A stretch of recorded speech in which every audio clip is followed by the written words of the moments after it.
മലയാള സിനിമയുടെ എക്കാലത്തെയും ഗ്ലാമർ വില്ലനാണ് നടൻ റിയാസ് ഖാൻ. മസിൽമാനായി സിനിമയിലേക്കെത്തി വേറിട്ട കഥാപാത്രങ്ങൾ അവതരിപ്പിച്ച താരം അടുത്തിടെ വാർത്തകളിൽ നിറഞ്ഞു നിന്നത് താരത്തിന്റെ മകന്റെ വിവാഹവുമായി ബന്ധപ്പെട്ടായിരുന്നു.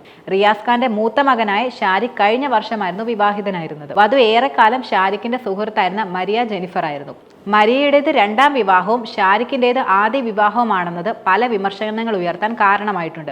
കൂടാതെ ആദ്യ ബന്ധത്തിലെ മകളുടെ ദൃശ്യങ്ങൾ കൂടി പുറത്തു വന്നതോടെ ദമ്പതിമാരെ ചുറ്റിപ്പറ്റി പല കഥകളും പ്രചരിക്കുകയും ചെയ്തിരുന്നു. അവിടെയെല്ലാം ഭാര്യയെ ചേർത്ത് പിടിക്കുകയാണ് താരപുത്രൻ ചെയ്തിരുന്നത്. മരുമകളായി വന്ന കുട്ടിയെക്കുറിച്ചും മകന്റെ ജീവിതത്തെപ്പറ്റിയും റിയാസ് ഖാനും അദ്ദേഹത്തിന്റെ ഭാര്യയും നടിയുമായ ഉമ റിയാസും തുറന്ന് സംസാരിക്കുകയും ചെയ്തിരുന്നു. ഇപ്പോഴിതാ മറ്റൊരു സന്തോഷ വാർത്ത പുറത്തുവിട്ടുകൊണ്ടാണ് താരങ്ങൾ വന്നിരിക്കുന്നത്. ഷാരിഖ് ഒരു അച്ഛനും റിയാസ് ഖാൻ ഒരു മുത്തശ്ശനുമാകാൻ പോകുന്നു എന്നതാണ് ആ സന്തോഷ വാർത്ത. ഷാരിഖും ഭാര്യയും ചേർന്ന് ഇൻസ്റ്റാഗ്രാമിലൂടെ പങ്കുവച്ച വീഡിയോയിലൂടെയായിരുന്നു തങ്ങളൊരു മാതാപിതാക്കളാകുവാൻ ഒരുങ്ങുകയാണെന്ന് സൂചിപ്പിച്ചത്. ഞങ്ങളുടെ പ്രണയകഥയ്ക്ക് പുതിയൊരു അധ്യായം കൂടി ലഭിച്ചിരിക്കുകയാണ് എന്ന തരത്തിലായിരുന്നു വീഡിയോയ്ക്ക് നൽകിയ ക്യാപ്ഷൻ. ശേഷം പ്രഗ്നന്റ് ആണെന്ന് സൂചിപ്പിക്കുകയും നിറവയറും സ്കാനിങ്ങും ഒക്കെ കാണിക്കുന്ന രീതിയിലാണ് വീഡിയോ എടുത്തിട്ടുള്ളത്.